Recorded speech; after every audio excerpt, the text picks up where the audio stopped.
Salam sejahtera untuk kita semua. Pada hari ini menjadi bagian saya untuk berbagi refleksi untuk kita semua. Sekiranya refleksi ini boleh menambah sukacita dan damai sejahtera dalam hati kita masing-masing.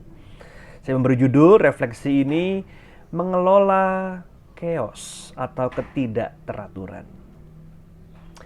Saya berasumsi, tolong koreksi kalau saya salah, bahwa manusia itu terobsesi dengan keteraturan.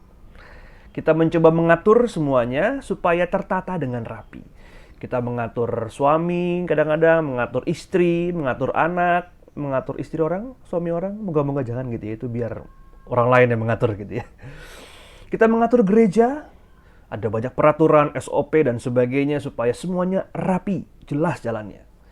Tentu baik supaya terasa lebih termanage kehidupan gereja kita. Atau dalam konteks yang sangat sederhana, seorang ayah atau seorang ibu pulang dari kerja dan ketika dia pulang dia melihat rumahnya seperti kapal pecah, berantakan luar biasa, maka saat itu juga dia bisa marah gitu ya, emosi, naik darah. Gitu. Ini apa-apaan rumah kok berantakan ditinggal gitu ya. Rapikan semuanya. Sehingga lawannya tidak teratur itu adalah rapi. Dan hal yang sama juga bisa terjadi dalam kehidupan kita. Kita menjadi sangat terganggu ketika ada hal yang nggak rapi. Sangat terganggu dengan ketidakteraturan dalam kehidupan kita. Bahkan jangan-jangan kita merasa down atau secara mental jatuh ketika hidup kita terasa berantakan, nggak sesuai dengan apa yang kita rencanakan. Namun pada hari ini saya mengajak kita untuk melihat bahwa lawan kata dari ketidakteraturan atau mengelola ketidakteraturan tidak selalu merapikannya. Jadi ketidakteraturan bukan berarti diselesaikan dengan cara merapikan semuanya sesuai dengan apa yang kita inginkan.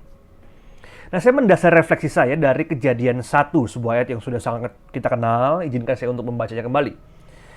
Kejadian 1 ayat 1 sampai ayatnya yang ke-5. Pada mulanya Allah menciptakan langit dan bumi. Bumi belum berbentuk dan kosong, gelap gulita menutupi samudra raya. Dan roh Allah melayang-layang di atas permukaan air. Berfirmanlah Allah, jadilah terang, lalu terang itu jadi. Allah melihat bahwa terang itu baik, lalu dipisahkannyalah terang itu dari gelap. Dan Allah menamai terang itu siang dan gelap itu malam. Jadilah petang dan jadilah pagi. Itulah hari pertama. Demikian firman Tuhan. Ada sebuah buku yang menarik ketika dia mencoba membahas ayat ini atau bagian ayat ini. Yaitu dengan sebuah kalimat dikatakan bahwa kita belajar berjalan dalam kegelapan.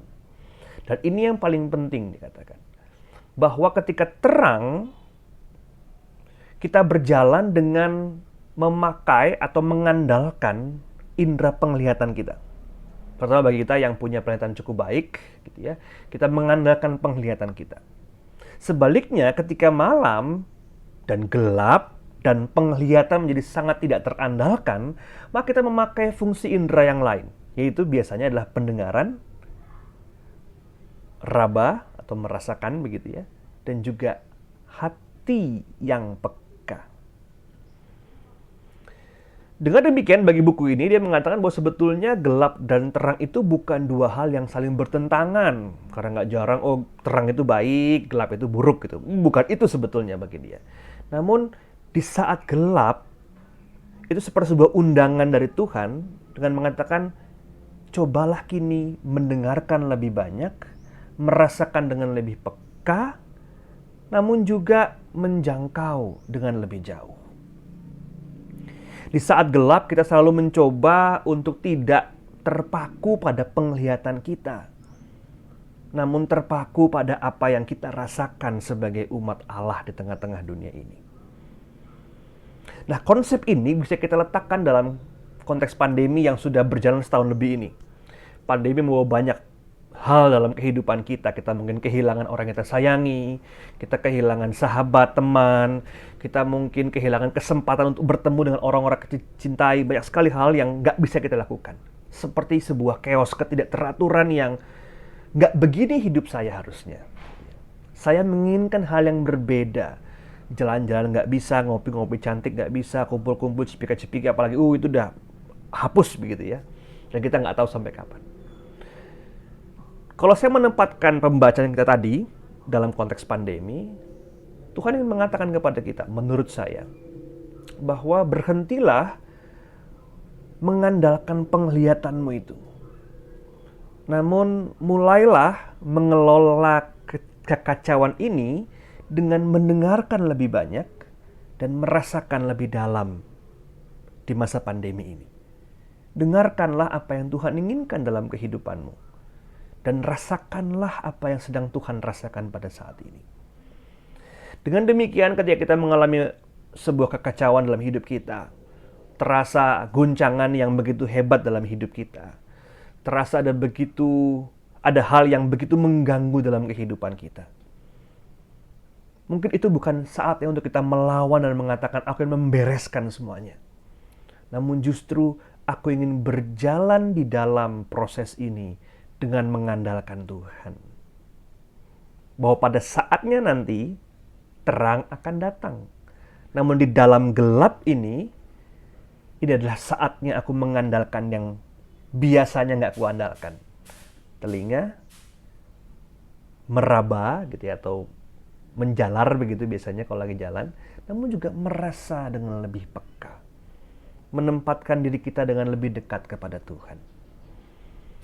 Dengan demikian seperti janji saya, bahwa mengelola chaos atau kekacauan itu bukan dengan merapikan semuanya.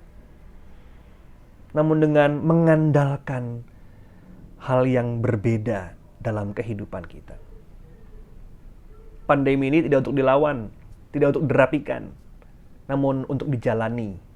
Dan di dalamnya kita mengambil rupa-rupa nilai-nilai yang baik untuk kita hidupi di saat ini. Untuk itu Bapak Ibu, saudara-saudaraku yang terkasih semuanya, kita nggak tahu sampai kapan pandemi ini selesai, sehingga saya mengajak mari kita tidak terjebak dengan sebuah mentalitas untuk merapikan semuanya. Namun sebaliknya, jalanilah dengan mengandalkan indera yang berbeda dalam kehidupan kita. Mendengar lebih banyak, merasa lebih dalam, namun juga menjangkau lebih jauh terhadap yang lain. Dengan demikian, semoga pandemi ini menjadi sebuah wahana baru bagi kita untuk bertumbuh sebagai umat manusia. Mengelola kekacauan dengan belajar berjalan di dalam kegelapan. Tuhan memberkati kita semua. Amin.